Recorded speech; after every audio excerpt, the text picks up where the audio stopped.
सोनपुर कहकर एक गांव में नरेश नामक एक गरीब कुम्हार रहा करता था, जो अपने हाथों से सुंदर सुंदर मटके तैयार करता और उन्हें सजाकर बाजार में जाकर बेचता। मटके ले लो मटके, सुंदर सुंदर मटके। ये ऐसे घड़े हैं जिनमें पानी इतना ठंडा और शुद्ध रहेगा कि आप हर रोग से मुक्त हो जाओगे।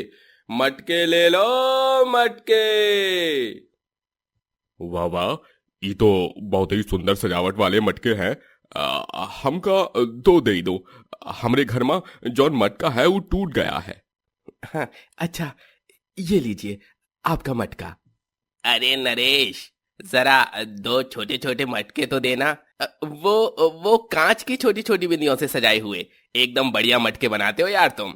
एकदम सही कहते है ई पनवाड़ी। ई के दुकनवा में भी एक ठो ऐसन खड़ा रख देऊ तो हार मटका बहुत ही खराब होई गवा है। हाँ काका, मैं मेरे पान की दुकान के लिए ही ले रहा हूँ ये। नरेश के बनाए मटकों की सभी प्रशंसा करते रहते और खूब खरीदी भी होती है। नरेश का इस दुनिया में कोई नहीं था। वो अकेले ही रहता और अकेले ही अपना पेट पालता। नरेश बहुत बड़ा पूजा पाठी होता है। वो दिन रात माता रानी का नाम जपता रहता और उनकी पूजा आराधना करता। सांझ हो गई है, चलो दिया प्रज्वलित कर देता हूँ। जय हो अम्बे मैया की।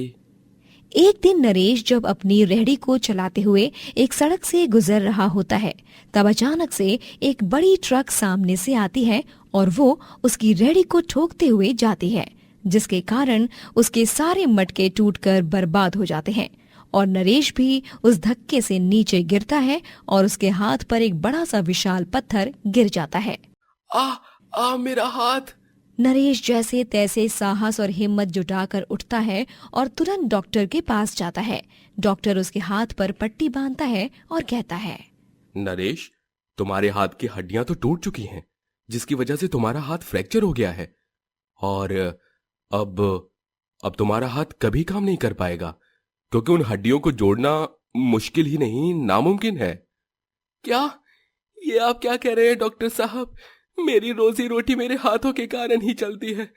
मैं एक कुम्हार हूं और एक कुम्हार के लिए सबसे महत्वपूर्ण उसके हाथ ही होते हैं।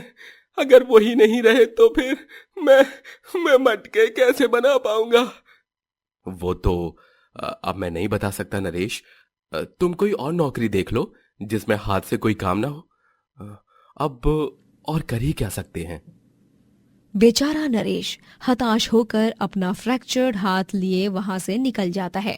चलते चलते उसे रास्ते में देवी माँ का एक मंदिर दिखता है। वो उसमें जाता है और देवी माँ को प्रणाम करते हुए प्रार्थना करता है। हे देवी माँ, आप तो जगदम्बा हो, सृष्टि की निर्माता हो। हे पहाड़ों वाली, हे जोता वाली, हे मेहरा वाली, मेरे संकटों को दूर कर दो। ये कैसी अनहोनी आन पड़ी है मेरे जीवन में। अब मैं कैसे जीऊंगा एक टूटे हुए हाथ के साथ? बताइए माता रानी। नवरात्रि का पावन पर्व आता है और तभी पूरे गांव में जगमगाहट फैल जाती है। गांव में हर गली मोहल्ले में दुर्गा पूजा के पंडाल और गरबा नृत्य का आयोजन किया जाता है और नरेश भी पूरी भक्ति भाव से माता रानी की पूजा करता है। आज से नवरात्रि शुरू हो चुकी हैं।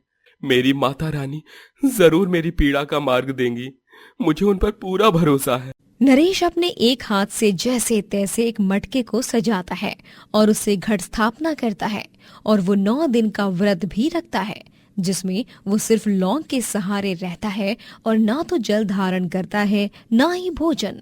सुबह शाम माता रानी के आगे बैठकर उनके भक्ति गीत गाता है और एक हाथ से ही सारा काम करता है। चलो, अब बाकी की पूजा पाठ तो हो गई। बस धूप और अगरबत्ती जलाकर मैं सीधे माता रानी के भोग प्रसाद की तैयारी करता हूँ। एक ही हाथ से वो शीरा भी बनाता है। उसके पास के सारे पैसे खत्म हो जाते हैं और कन्या पूजन के वक्त वो चिंता में पड़ जाता है। मेरे पास जितने भी बचे कुचे पैसे थे सब खत्म हो गए। अब मैं क्या करूं? कैसे बनाऊंगा कन्याओं का भोजन? कैसे करूंगा कन्या पूजन? तभी नरेश को अपनी अलमारी में एक बक्सा मिलता है जिसमें उसने पैसे इकट्ठे कर रखे थे। अरे, ये पैसे तो मैंने कई साल पहले इकट्ठा कर रखे थे। चलो अच्छा है, मुसीबत के दौरान माता रानी ने मदद कर ही दी। उन पैसों से नरेश राशन लाता है और शीरा, चना और पूरी का प्रसाद बनाकर माता रानी को चढ़ाता है और 9 छोटी छोटी कन्याओं को भी खिलाता है। काका, खाना बहुत ही स्वादिष्ट है। आपने एक हाथ से कैसे बनाया? हाँ नरेश चाचा, बताइए ना।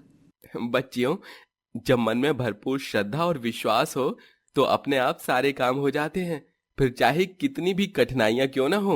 नरेश कन्या पूजन करता है और उनकी कन्याओं के पैरों को छूकर उनका आशीर्वाद लेता है और फिर इस तरह वो नवरात्रि की पूजा पूरी करता है। नवरात्रि के पूरे होते ही नरेश पूरे गांव में नौकरी की तलाश करता है। कई जगहों पर जाने के बावजूद भी उसे नौकरी नहीं मिलती। नहीं नहीं, हम तुम्हें नौकरी नहीं दे सकते। अरे तुम क्या काम करोगे अपने इस अपाहिज हाथ से? हाँ, पहले जाकर अपना हाथ ठीक कराओ और फिर अपनी बैंगन जैसी शक्ल लेकर नौकरी ढूंढो। ना जाने कहां कहां से मुंह उठाकर चले आते हैं ऐसे लोग। चलो जाओ यहां से अब। लेकिन मालिक मेरी बात तो सुनिए मालिक। वो सेठ नरेश के मुंह पर अपनी दुकान का दरवाजा बंद करता है। ऐसे ही सब लोग नरेश को उसके टूटे हुए हाथ के कारण नौकरी पर नहीं रखते। बेचारा उदास नरेश एक पेड़ की छाया में बैठकर रोता है। माता रानी, ये क्या हो रहा है मेरे जीवन में? मुझे ज्यादा कुछ नहीं चाहिए, मैं कोई शानो शौकत भी नहीं मांग रहा हूँ आपसे।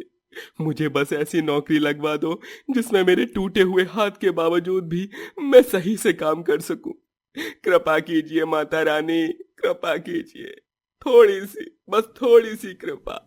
दिन गुजरते जाते हैं लेकिन नरेश को कहीं भी नौकरी नहीं लगती। सर जी मैं आपके ऑफिस में काम कर सकता हूँ। मैंने अखबार में पढ़ा था कि आपके यहाँ चौकीदार की जरूरत है। क्या आप मुझे काम दे सकते हैं? अबे ओ घोंचू, अकल क्या घास चरने गई है तेरी? अरे चौकीदार का हाथ टूटा हुआ होगा तो ऐसे में कोई भी गुंडा मवाली या चोर आकर तुझे 1 मिनट में कुचल देगा। तू क्या करेगा रे नौकरी? हाँ, बेवकूफ बंदर कहीं का। सर जी, मैं आपसे विनती करता हूँ, मुझे काम पर रख लीजिए ना। मैं वादा करता हूँ कि मैं। नरेश विनती कर ही रहा होता है कि तभी अबे चल जा यहाँ से। वो अमीर आदमी नरेश को धक्का मारकर ढकेल देता है और नरेश सीधा अपने फ्रैक्चर्ड हाथ के बल गिरता है और जोरों से दर्द के मारे चीखता है। मेरा हाथ, माता रानी। नरेश के हाथ से खून बहने लगता है और उसे बहुत दर्द होता है। नरेश वहां से उठकर अपने घर के रास्ते जाता है और उसे इतना दर्द हो रहा होता है कि वो चक्कर खाकर नीचे गिर पड़ता है। अगली सुबह जब उसे होश आता है तब वो उठकर खड़ा होता है और आसपास देखता है और जब वो अपने फ्रैक्चर्ड हाथ को देखता है तब वो महसूस करता है कि उसे अब दर्द हो ही नहीं रहा। वो अपना टूटा हुआ हाथ आसानी से हिला पा रहा है और मूवमेंट कर पा रहा है। अरे वाह, ये तो चमत्कार ही हो गया। मैं अपना हाथ हिला पा रहा हूँ। मुझे तो रत्ती भर का दर्द भी नहीं हो रहा है। ये तो साक्षात माता रानी की लीला है। जयकारा शेरा वाली दा, बोलो सांचे दरबार की जय। नरेश तुरंत माता रानी के मंदिर में जाकर प्रसाद चढ़ाता है और फिर वो मटके बनाकर बेचना शुरू करता है। उसे एक बड़ा ऑर्डर भी मिलता है और एक अमीर आदमी उसे अपनी कंपनी में डिजाइनर मटके बनाने के लिए ऑफर देता है।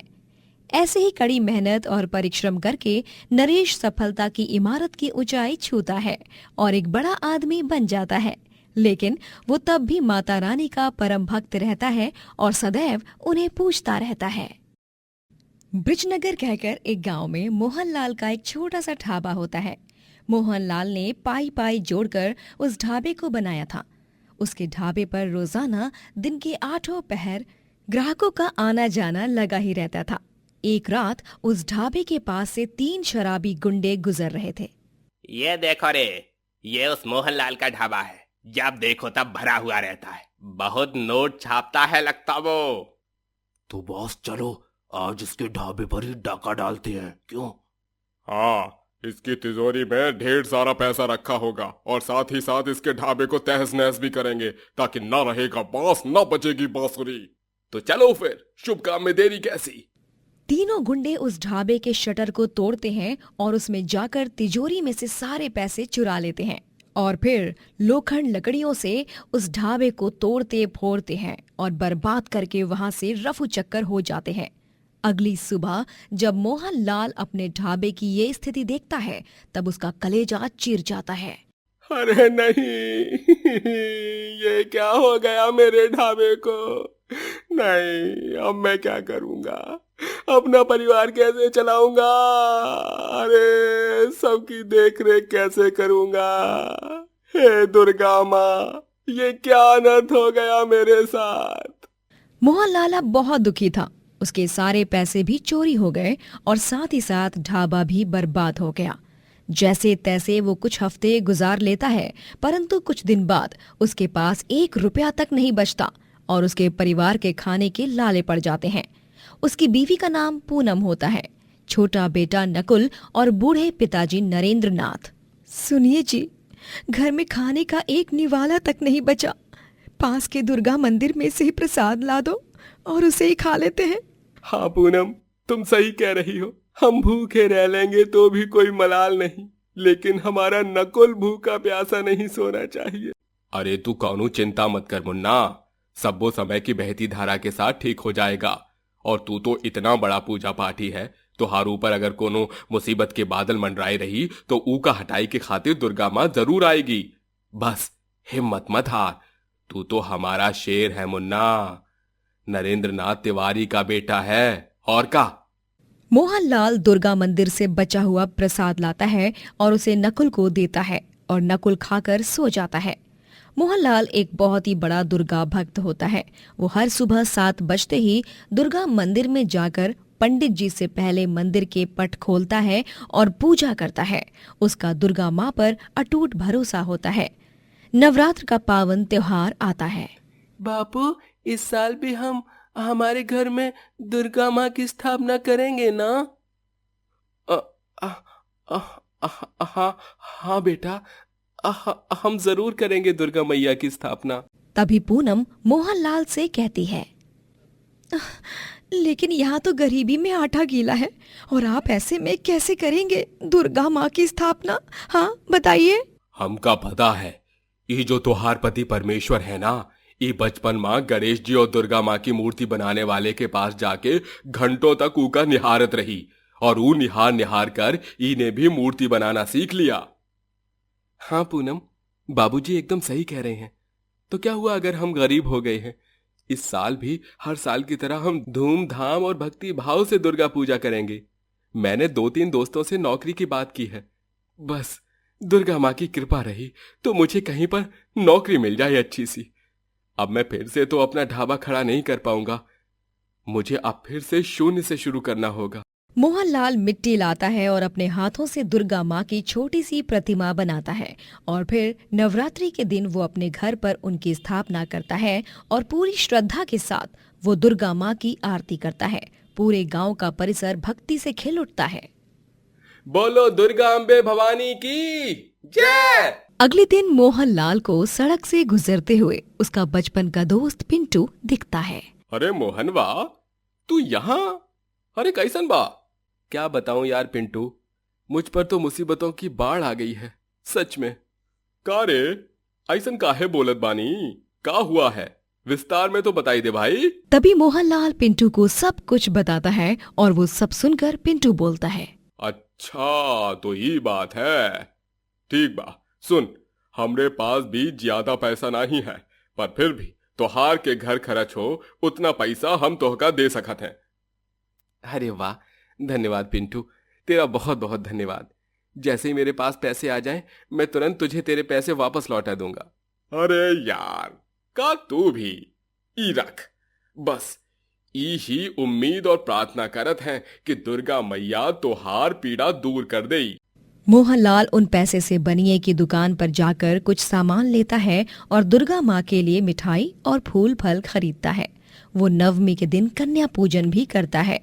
9 कंजकों को शीरा पूरी का प्रसाद खिलाकर उनके पैर छूकर आशीर्वाद भी लेता है। सभी छोटी कन्याएं उसके सर पर हाथ रखकर उसे तहे दिल से आशीर्वाद देती हैं और चली जाती हैं।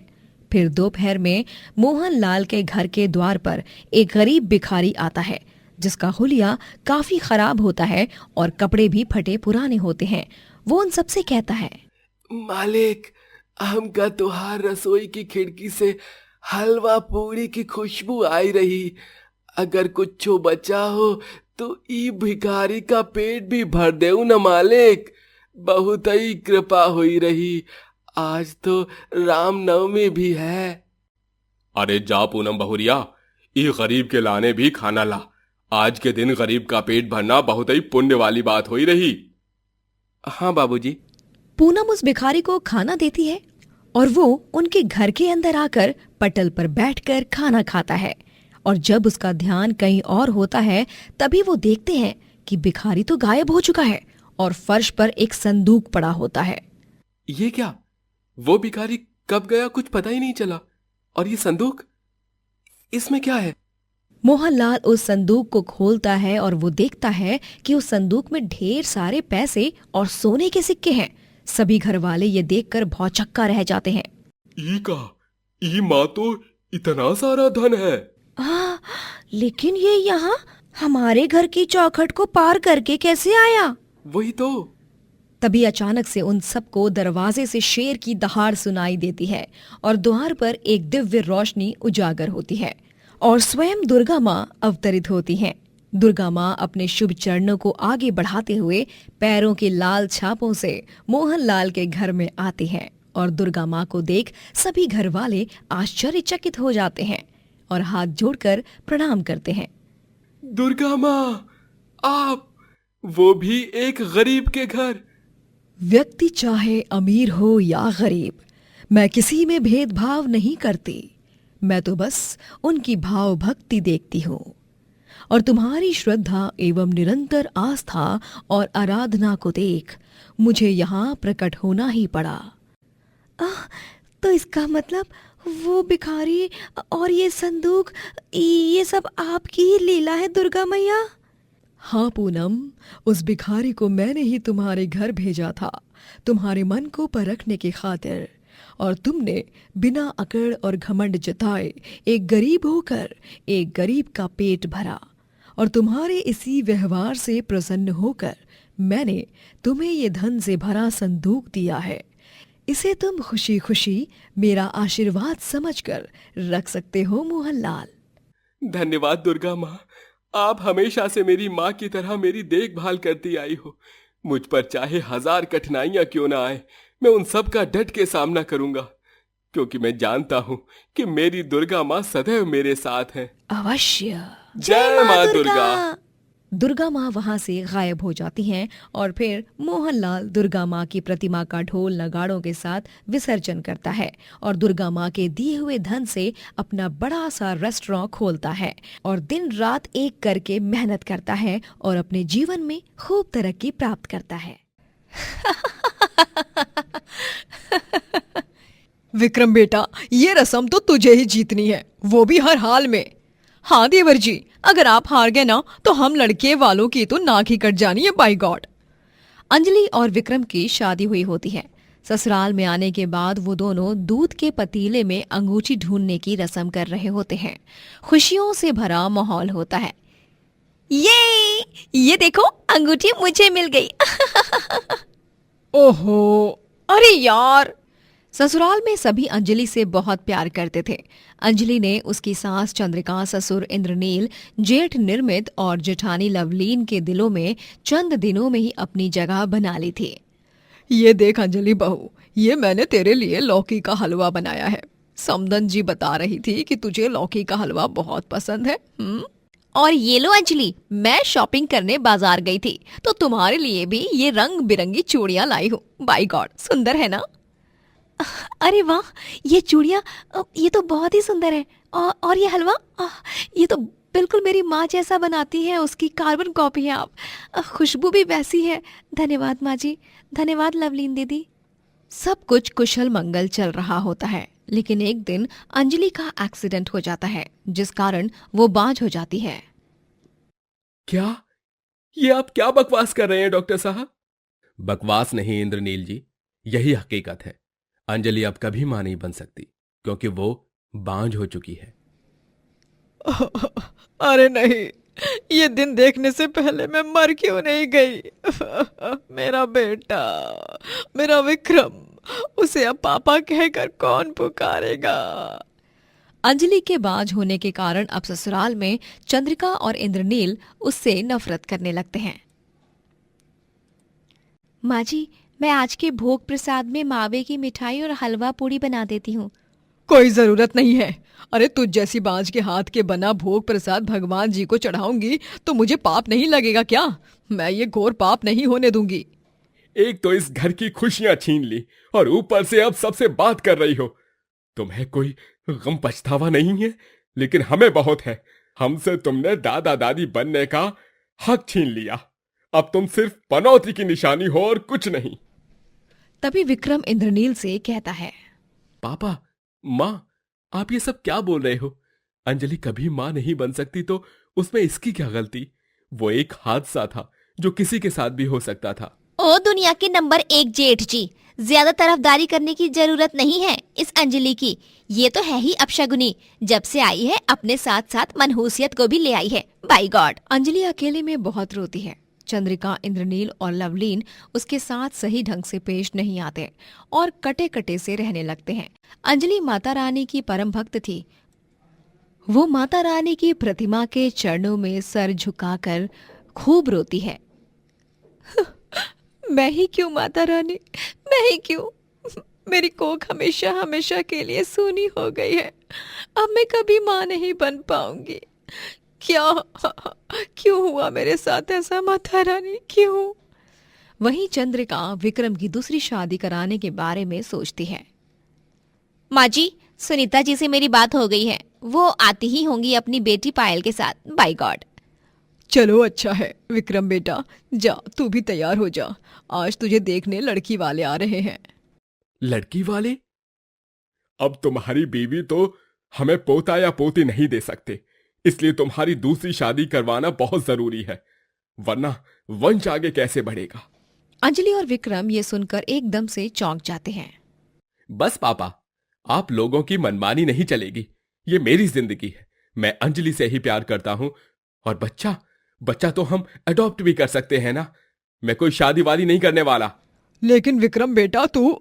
बस माँ, अब इस बात पर मैं और ज्यादा बहस नहीं करना चाहता, प्लीज, वरना ना चाहते हुए भी मुझे और अंजलि को ये घर छोड़कर जाना पड़ेगा। विक्रम अंजलि की खातिर अपनी माँ, भाभी और पिता के खिलाफ हो जाता है, जिससे चंद्रिका और लवलीन का और भी ज्यादा पारा हाई हो जाता है। विक्रम तो मानो उस बाज अंजलि के प्यार में पागल हो रहा है। अरे उसे अभी कुछ समझ नहीं आ रहा है, लेकिन जब समाज उसे ताने कसेगा ना, तब जाकर उसकी अकल ठिकाने आएगी।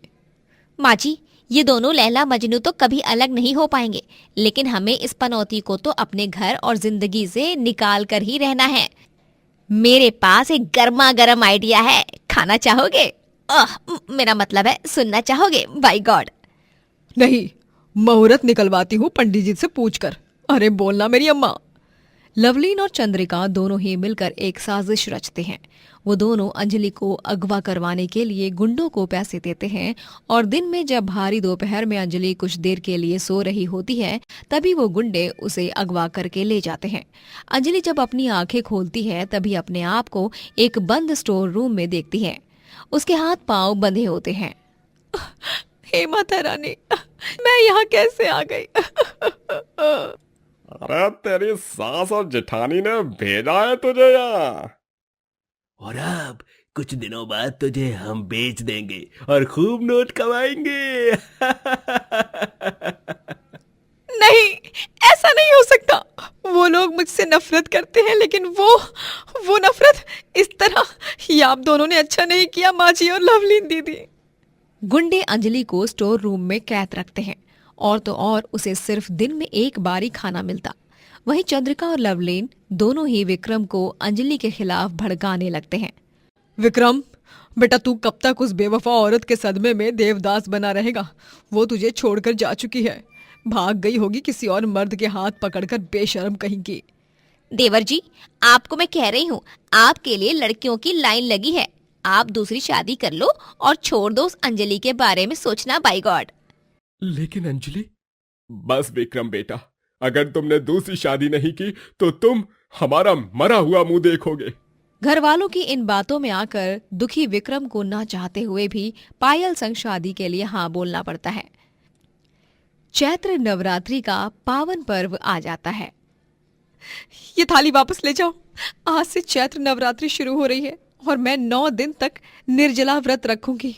और देखना, मेरी माता रानी इन 9 दिनों के अंदर ही अंदर मुझे तुम जैसे दुष्ट रावणों के चंगुल से बचाकर निकाल कर ही रहेगी और फिर मैं अपने विक्रम के पास जाऊंगी। जितने सपने देखने हैं देख ले, क्योंकि इन 9 दिनों के अंदर हम तुझे बेच ही डालेंगे। अंजलि हिम्मत नहीं हारती और वो दिन रात आंखें बंद करके तपस्या करने लगती है और माता रानी का नाम ले लेकर प्रार्थना करती है। और आखिरकार एक दिन जब गुंडे वहां मौजूद नहीं होते, तभी अंजलि को एक दिन एक आवाज सुनाई देती है। अंजलि, मैं जानती हूँ तुम मेरी कितनी बड़ी भक्त हो और मैं ये भी जानती हूँ कि तुम्हारा दिल कितना बड़ा है। बेटी, बस जय माता दी बोलो, फिर तुम्हारे हाथों पर बंधी रस्सी अपने आप खुल जाएगी। जाओ, बचाओ अपने सुहाग को।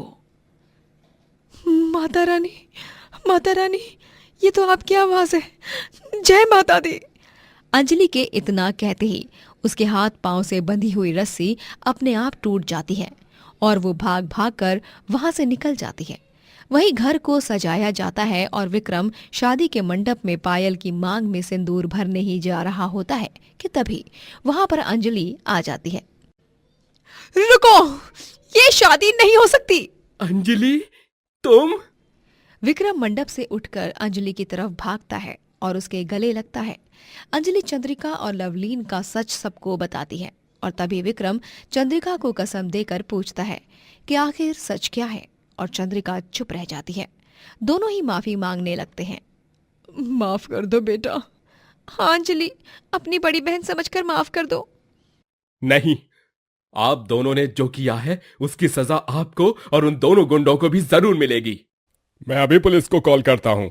थोड़ी देर बाद पुलिस आ जाती है और वो चंद्रिका, लवलीन और उन दोनों गुंडों को भी गिरफ्तार करके जेल में कैद कर लेते हैं। वहीं अंजलि और विक्रम माता रानी का आशीर्वाद लेकर नवरात्रि के शुभ और पवित्र अवसर पर अग्नि को साक्षी मानकर फिर से 7 फेरे लेते हैं और आगे जाकर एक बेटी को गोद लेते हैं। समय के साथ इंद्रनील का भी हृदय परिवर्तन होने लगता है और सभी खुशी से रहने लगते हैं। राजेश एक अस्पताल में डॉक्टर होता है। वो एक बहुत ही ईमानदार और होनहार व्यक्ति होता है। हॉस्पिटल के चीफ डॉक्टर मनोहर का वो फेवरेट डॉक्टर होता है। सभी उसकी खूब प्रशंसा भी किया करते, लेकिन उसी हॉस्पिटल का डॉक्टर विक्रांत राजेश से बहुत जलता क्योंकि वो सभी का पसंदीदा था। जिसे देखो वो बस इसके काम की माला जपता रहता है।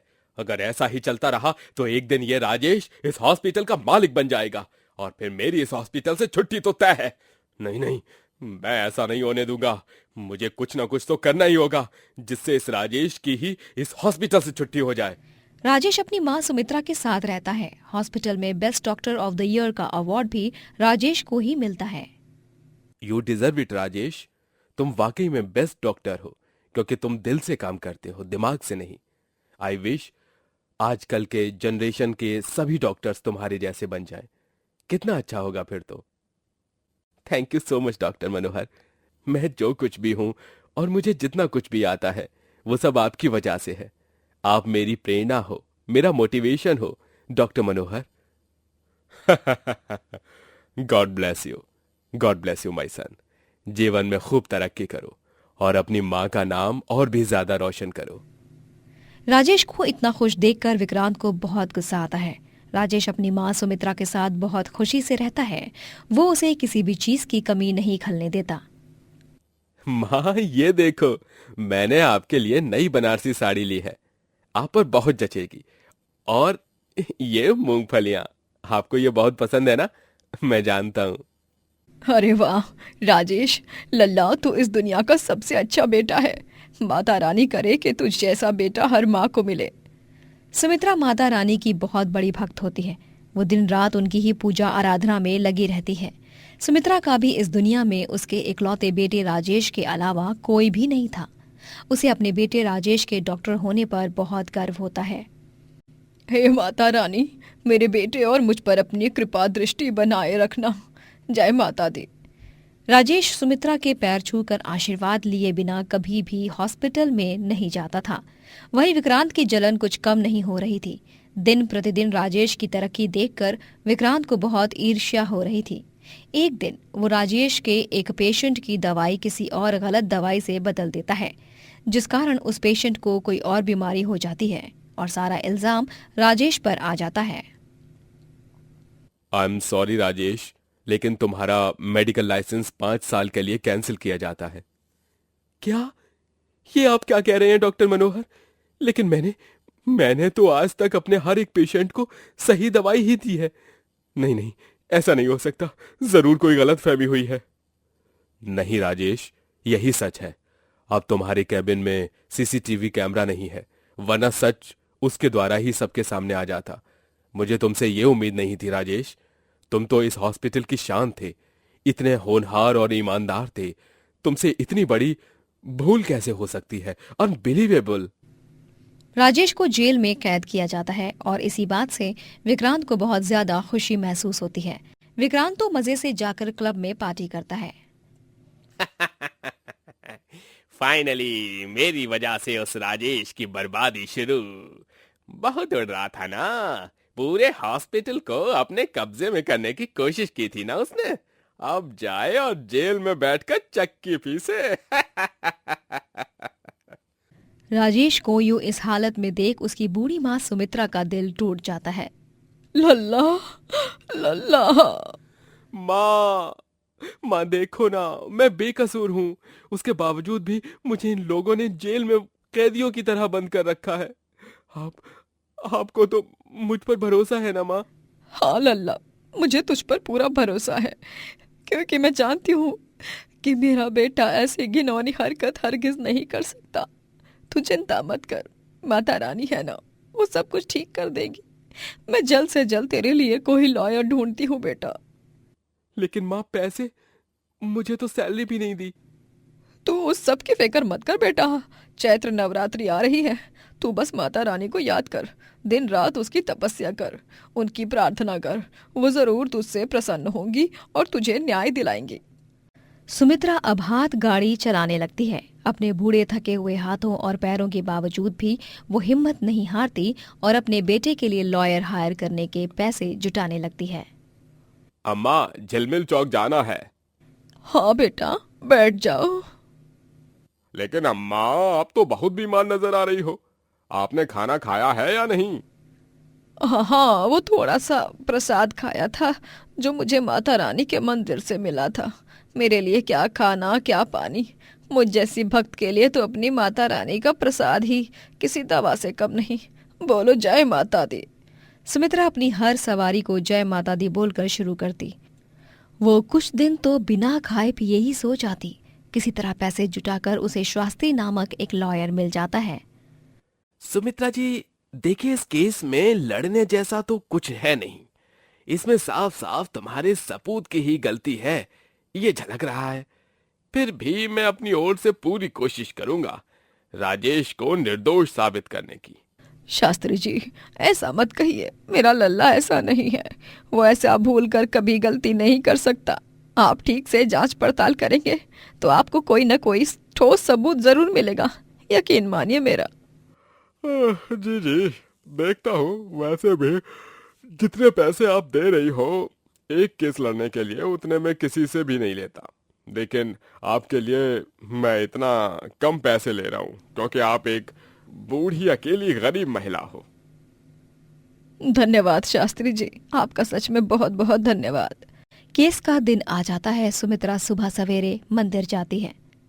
हे माता रानी, हे नौ दुर्गे, आज नवरात्रि का पहला दिन है।